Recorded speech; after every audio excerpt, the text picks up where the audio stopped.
Western game. This is really sad, bro. So I'm very much a homebody, almost embarrassingly so. And weekends are when I have the most time to dive into whatever game I'm currently playing through. Up until about 3 weeks ago, that was Clair Obscur, which, yes, I finally beat. But this weekend was no different. The best game It's midnight on Friday night, and I'm working my way through Stellar Blade while my half-started copy of First Berserker Kazan is staring at me from my backlog. And as I was running around Zion, Bro, is this Infinity Nikki? Tell me right now, is this Infinity Nikki? I want to let you guys know that I've never seen the game, and I automatically knew what game it was because every gacha game is copy-pasted from each other, and the hearts as the fucking screen here. I've never seen a single image of gameplay of this ever. Both of these games have super fun, fluid combat. Both have very attractive protagonists. They do. Both nail that one more try addiction. You want to know what's really sad, guys?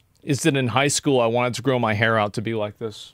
It's bad, bro. It's real bad. Keeps you glued to your screen, and they're both Korean made.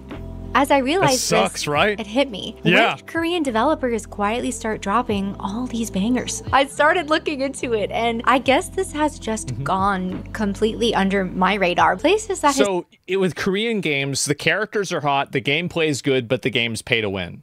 That's the way it works. Historically haven't made double or AAA titles have really been knocking it out of the park they have lately. been. And obviously Japan has always had their share of home runs too. But these days, with how expensive games are becoming and with how awful some of our choices are, this really means a lot. We're naturally gravitating towards the games that respect our time and money, and over the past couple years, Eastern developers have been pulling us in like a black hole. Another one too, right? And like this new game came out, Wu Chang Fallen Feathers came out kind of recently. Let me see if I can pull it up. This game is actually, it sold very, very well, as far as I know. It had a peak of 131,000 players. So this is a brand new one that just came out that has that level of success. It's ass. I don't think it's ass. I think it's pretty good. Elden Ring and the Soulsborne formula have inspired many of these Eastern developers. And how could they not? Elden Ring was a cultural phenomenon, and yes, I've seen gamers claim Souls-like fatigue, but I think that fatigue only happens when the games are bad. So just like what Mr. Gunn said, it's really just bad game fatigue. That's exactly, she's totally right about that.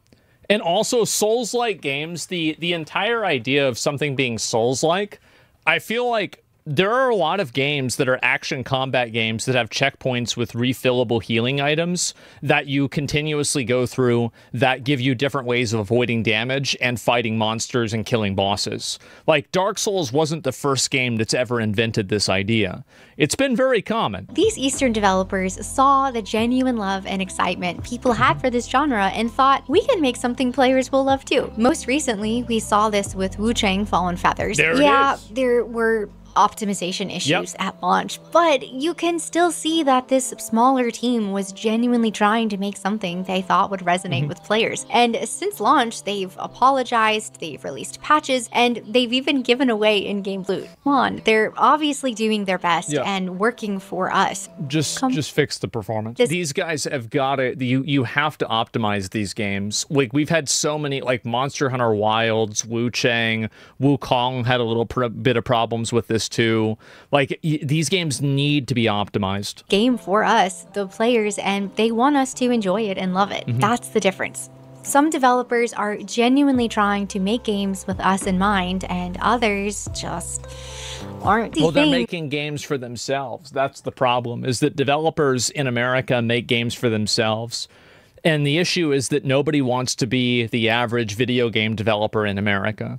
Eastern developers haven't discovered some secret formula. They're not doing anything new or groundbreaking. They're just getting back to the basics, making games that respect players and want them to have fun. So all of this got me thinking about the state of our industry. What is happening with Western developers, and how are they so far behind their Eastern counterparts? Now, before we get into the whole East versus West thing, let's be real. The gaming industry is getting squeezed from every direction. We've now got credit card companies trying to censor gaming content, games disappearing when servers shut down, hence the Stop Killing Games initiative, rising development costs making everyone risk-averse, live service pressure from investors. It was the best of times, it was the worst of times.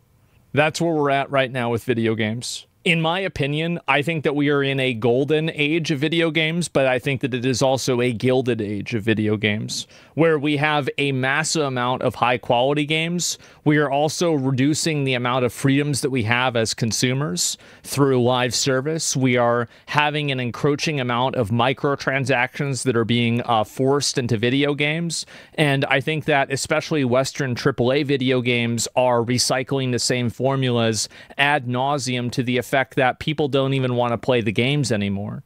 And so I think there's just been so many of these that have happened that people are just tired of it at this point. Prioritization of modern ideology over good gameplay, and us just paying more than ever for games that we don't actually own. The entire industry is getting hit from all sides. Eastern developers, Western developers, everyone's facing the same stuff one way or another. But how these developers respond is what tells you everything. When faced with the challenges, some developers are doubling down on actually caring about us, the players, because they understand we're the ones who can actually help them succeed. Well, it's also an investment, right? I mean, like these Asian companies are not doing it because they love us or something. They're doing it because they think it's the best option for their business. And what they're learning is that they're right. That's the issue, is that these developers in China and Korea and Japan, their goal is to sell copies of a video game. And developers in America specifically, their goal is to send a message. And sorry, one of those things is just simply, and also the problem is that the message sucks. It's some weird, contrived, it's basically like a fat 15-year-old goth girl's imagination of what if everything that she thought was right and her parents were wrong about everything else. That's basically it. Stopped listening to us entirely. So let's do a little dissecting of what the West has been up to. Now, be warned. It's a little bit depressing, but don't worry, we'll get through it together. And then we'll look at how Eastern developers are truly here to save the day and how not all hope is lost. This is another reason why it's great to have a global economy, is that because Western developers effectively had, for a very, I think Wukong, there were 2 points of massive breakthrough. The first point was Genshin Impact, because that was the first gacha game that broke into the American Western audience in a big way. And then the second point was Black Myth Wukong. Because at the beginning, they said, okay, we can at least get people to play gacha games. And then Wukong comes out and they said, we can at least get people to play AAA quality, fucking insane single-player games that are made with our culture and our style. Lost Ark as well? Yeah, Lost Ark was a little bit. Yes, those were the games that genuinely penetrated the Western market and made way for all of the other games to come out and be successful. And I think that it's very obvious that you're seeing all of these other games coming out of China as a response to Black Myth Wukong. And I think if Black Myth Wukong didn't sell the way that it did, you would not be seeing those games. Going back through gaming history, such a bummer, because there was a time when Western AAA developers actually worked to make games with us in mind. You could truly feel that they really cared about what we wanted. Remember Assassin's Creed 2? Ubisoft spent years reconstructing Renaissance Italy with historian-level accuracy, all while giving us a beloved protagonist and story that made you care about the world even more. It wasn't just for profit or to push some agenda. The team behind the game clearly had pure love and passion for what they were making, and it was obvious that they wanted the players to enjoy it. BioWare used to obsess over connecting with players. They'd spend months, years, perfecting conversation systems in Mass Effect and Dragon Age because they understood that's how we bond with the characters. Thousands of lines of dialogue, branching narratives that actually mattered. It was all because they knew that's what their players would love. And Rockstar, their track record speaks for itself. They do, and there's no reason to think that GTA 6 is gonna suck. I hope it doesn't. GTA, Red Dead Redemption, they are making games 100% catering to the player's experience, which is why I'm really hoping GTA 6 doesn't disappoint. But across the board, going back through gaming history, there are so many examples of games that were made by people who wanted to bring players joy. You could feel the love in every mechanic, every system, every decision. Western AAA gaming was in its golden age. So what happened? Well, looking at the state of the industry right now, it's clear that so many studios have replaced respect and passion with greed, contempt, laziness. That's what's really weird to me too, is that there's so many people that work on these Western game studios that actively hate gamers. In what other industry would this make any sense? If you hate people that eat meat, you shouldn't work in a steakhouse. If you hate people that play sports, you shouldn't work at Academy.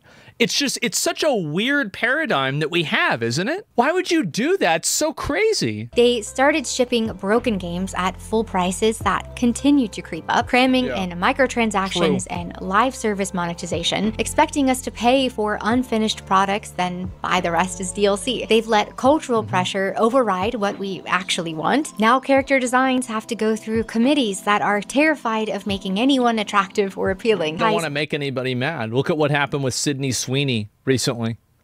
Is that you have a bunch of these fat women that are just mad because there's a thin girl who's attractive that's on the camera, and it's making them feel bad about being 280 pounds. And they're crying, calling American Eagle Nazis and everything like this, and all because they just don't want to be reminded that they're fat. That's the only reason why it's happening. They prioritize modern ideologies over actual compelling narratives and characters. Everything they do at this point is for what the modern audience desires. Only 280? But where are they? Where is this audience, and why aren't they buying these games? I mean, because they never did. It's a fake audience of people on social media that it's kind of like fake fans. And you want to know a game that has a lot of, like, there's a lot of games that have fake fans. Like, for example, I think Metaphor had a lot of fake fans whenever it came out. Most of the people that said that they were big fans of Metaphor didn't beat the game. I'm sorry, but you can't be that big of a fan of a game if you didn't beat the game. South of Midnight? Yeah, South of Midnight is another great example. Is that everybody was saying how good this game was, but nobody came out to buy it. And you want to know what happened to that studio? Well, welcome home. Back to McDonald's.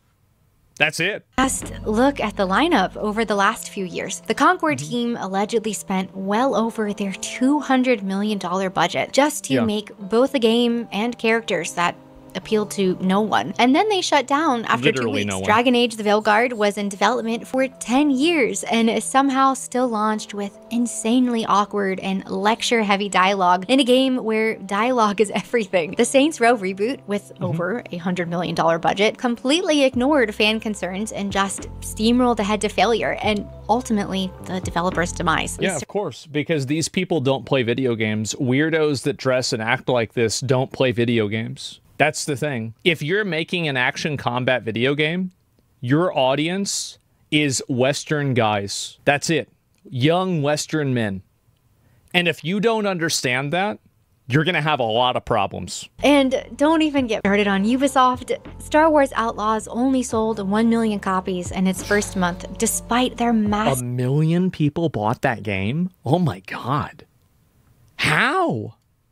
Marketing spend, causing their stock to crash to a 10-year low. Then there's Assassin's Creed Shadows and Skull and Bones. Flop after with these same awful formulas, costing the company over $178 million in losses for the last year. And their CEO keeps making these tone-deaf comments about it all. He can't be stopped. The list goes on and on. Suicide Squad, Redfall. What's the result of all of this? Mass layoffs across the industry. Layoffs are going to happen no matter what, because AI is taking over everybody's jobs, and it's allowing people that are very competent to do the jobs of 10 people rather than one person doing that one job. And these companies blame all of this upon themselves. They cut corners, push low-effort development, and chase that mythical modern audience instead of truly serving the players who are actually supposed to buy their games. Studios that have been around for decades are getting shut down left and right because they followed these awful formulas, prioritizing monetization over quality,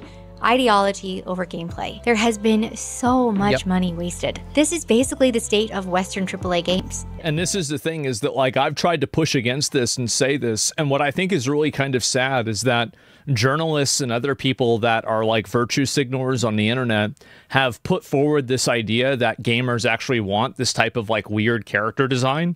And what they've done effectively is they've cost all of these people their jobs. These people only care about getting likes on social media for saying the socially acceptable thing.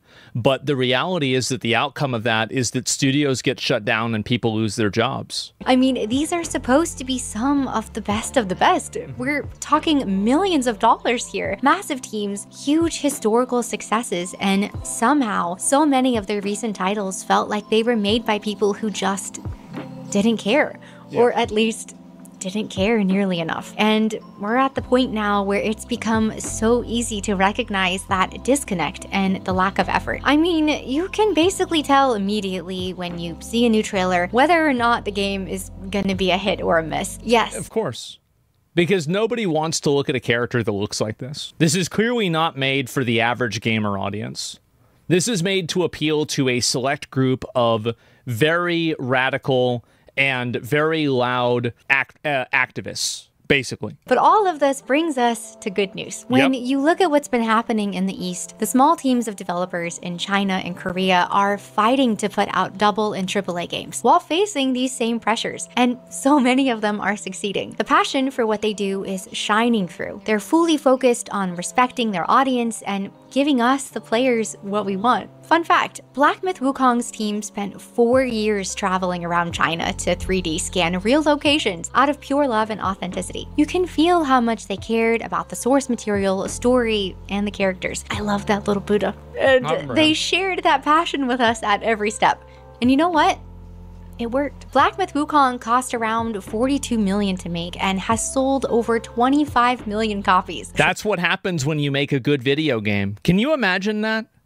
Wow, you make a good game and people buy the game. What the fuck? Stellar Blade gave us a beautiful female lead and calculated physics for every single movement, while refusing to compromise on a 60 FPS. The game launched pretty much bug-free too. That's them caring about our experience, and you can feel it in every animation, and the numbers prove it. Stellar Blade hit 3 million copies sold, with 1 million copies on PC in just 3 days when it launched on Steam. I mean, that's a legit accomplishment, right? It was a massive accomplishment. The game was very good. I beat the entire thing. Pretty protagonist and good gameplay really are an unbeatable combo. Another recent one is Lies of P. This was the first Souls-like game that was like legitimately actually really, really fucking good. Like, I didn't like some of the boss mechanics, but like in general, this is a great game. They took the Souls and crafted this haunting, twisted, Pinocchio-like world with such attention to detail and polish that showed genuine love for both the fairy tale and the players who love the genre. The market responded, and Lies of P sold over 3 million copies, hitting 1 million in its first month alone. This is how good the game was.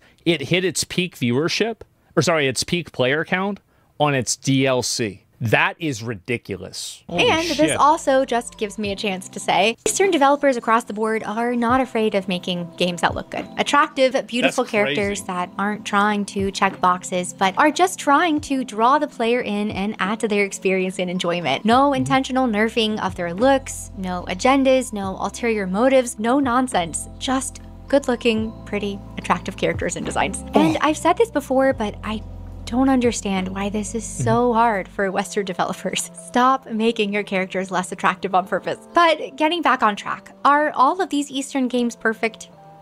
No. I had the occasional frustrations with Black Myth's hitboxes, and I wouldn't say Stellar Blade's story is my absolute favorite. Stellar Blade's story is okay. The problem I think Stellar Blade has is that there's too much, like, there's too many, like, areas that you need to clear, especially whenever you get to, like, that like, a space station, where, like, you don't have, like, there needs to be a better tempo between, like, bosses, and, like, there's a lot of things that I would criticize Stellar Blade on. I think it's a great game, but like there are some gameplay functionalities that I think are not great. The open areas suck. I thought the open areas were great. Just like with what I was saying earlier with Wu Chang. They're clearly trying. They're at least putting in the effort, and you can easily see that these developers are working to make something they hope will love. The genuine care still comes through, even if the execution isn't always perfect. Yes, we want to get our money's worth and don't want to buy broken things, but from what I've seen across the internet, we're not expecting perfection, even at the AAA level. I really think that I don't know, like people think that it's quirky how Bethesda games don't work properly, which is like kind of, I think it's a little bit revealing. But in a general sense, I think it's true that, like, yeah, if a game has a couple of bugs, nobody really cares about it that much, as long as the game works and plays in a decent function. If you can see that the developer is valuing and respecting us, we're genuinely pretty forgiving, right? And it's clear that these developers are at least attempting to do that and serve their audience well, even when they don't nail every single thing. The total gap and difference between the approach to development between Eastern and Western devs is just so massive at this point. It's almost like they're going in complete opposite directions of each other. One is obviously right, and the other thinks they're right while blindly charging ahead into the fire. And since we're talking about developers serving their audience, I feel like I can't make this video without at least mentioning that there are still some incredible Western indies who are fighting the good fight. Clair Obscur with Sandfall Interactive, pouring love. This game was insane. Like, it's actually crazy.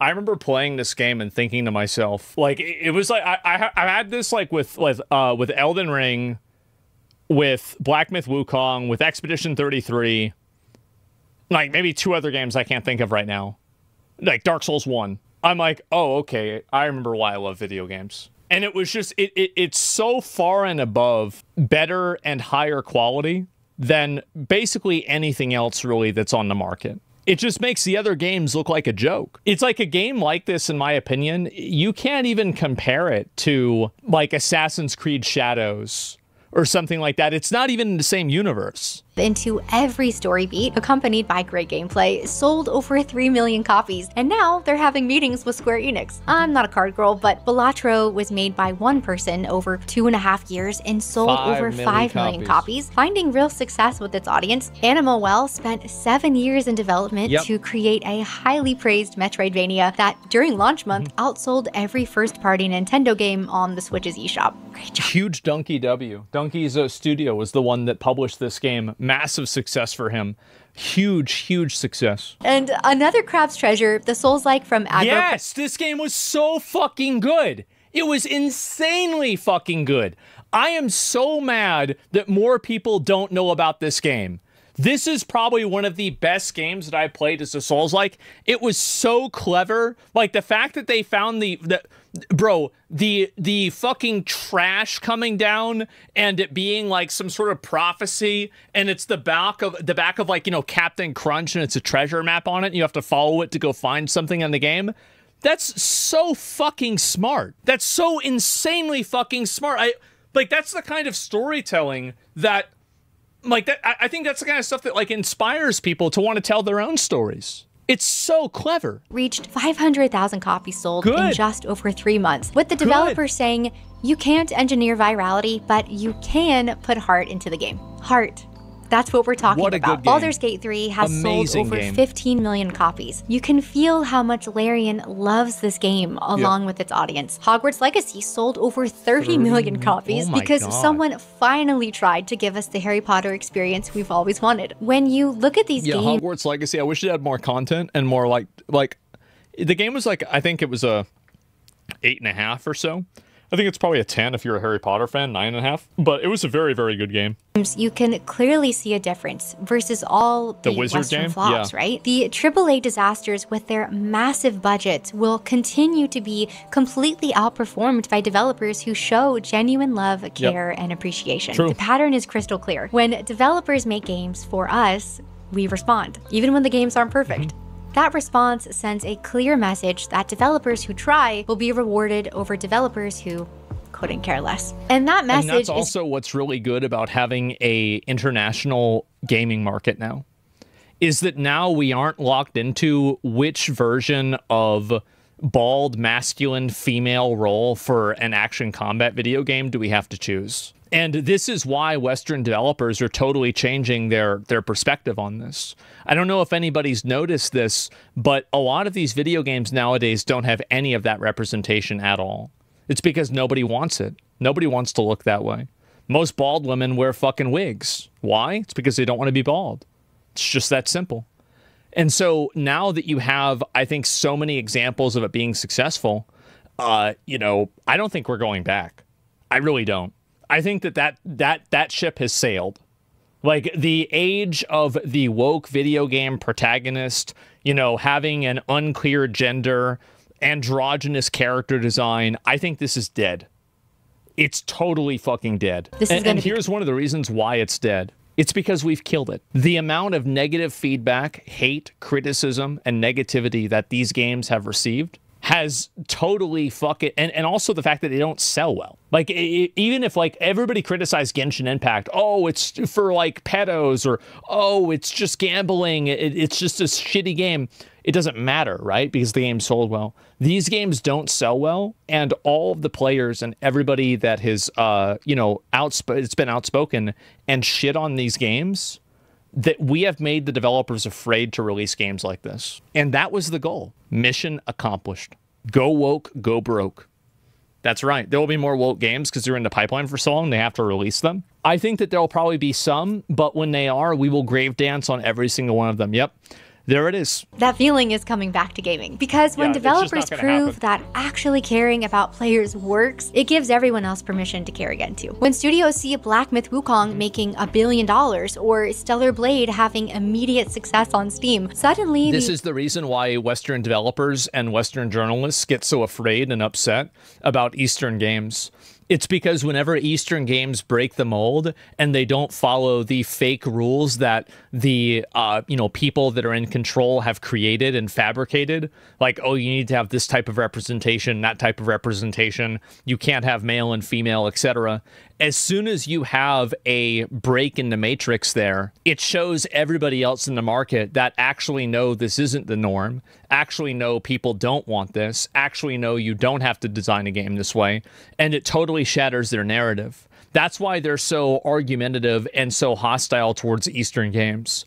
It's because Eastern games show that their stranglehold on the culture doesn't exist. Start actually thinking about your players, or watch the developers who do care about us leave you behind. This success is spreading. Right. More Chinese and Korean studios are feeling confident that caring about players works at a AAA scale, and they're branching out beyond Souls-likes into every corner of gaming. RPGs, horror games, action titles, bringing that same respect for players wherever they go. You're forgetting Naughty Dog's new game. It clearly has a non-binary main protagonist, and you can bet that it will make big money. Not that much as Last of Us, but still plenty. Let's say that game makes $100 million. I think it costs probably a 250. The reality is that even if a game sells very well as a AAA release, that doesn't necessarily mean that it generated a profit. That's the issue. And also, like, you're thinking of Intergalactic. There is so much negativity with Intergalactic that I don't think that it can overcome the negativity, no matter what it is. Unless it's like Elden Ring quality gameplay, it's dead. Just look at what's coming. Tides of Annihilation, which I'm super excited for. Phantom Blade Zero. Tides of Annihilation is Final Fantasy 16, but it's a hot girl instead of a hot guy. Crimson Desert finally launching. Hopefully. Project The Perceiver, doing this philosophical storytelling thing. Showa, American Story, tackling alternate history. That feeling is coming through in every trailer, every gameplay reveal. These developers are trying to make something we'll love. And every game we buy is a vote for what kind of industry we want. When we support developers who make games for us, we're funding care over corporate nonsense. And I think that's one of the good things. Naughty Dog isn't necessarily known for gameplay, much more story-driven. Nobody wants to be a bald, androgynous girl. It's not a selling proposition to video game players. Sorry, it's not. You want to make that your main character? You're playing that role? People don't want to be that person in real life. You've already lost. That's it. Like, nobody wants to be Will Smith's wife. And right now, really, our purchases matter because the developers who get it are fighting for us and fighting to keep that focus alive. Here's what I really believe. This isn't East versus West at all. It kind of is. It's genuine care and passion versus contempt and disrespect. That's developers true. who build with their audience in mind versus studios who've stopped thinking about us entirely. And after all of the chaos that's infected gaming development over the years, I still feel genuinely hopeful. We're proving that our voices... Video games right now are in one of the best states they've ever been in. I have a massive backlog of games that I'm really looking forward to playing, and I never run out of things to play, and I love playing video games. Like, so, yeah, it's endless amounts of video games. and our wallets do make a difference, and that the future of gaming will be written by the developers who value what the players want. The Renaissance is real, and I can't wait to see what comes next. What's already happening. Thank you so much for making it to the end of this video. Are you feeling this shift too? What are some of your favorite games lately? Ones that clearly had a passion and respect for the player. I would love to hear your thoughts because honestly, my backlog is never big enough. Thanks again for being here, and I'll see you in the next one. There are so many games I haven't had time to play, bro. Like, I have so many games I still need to play. I completely agree with what she's saying. And I think in general, this is what, if you could choose a man or woman character, no other context attached, which one would you pick? I would rather play as a male character because I see myself as the character that I'm playing. Maybe that sounds weird, but that's just the way that I do things. So yeah, it makes great videos. Yeah, I think this is very, very clean and well put together and really good.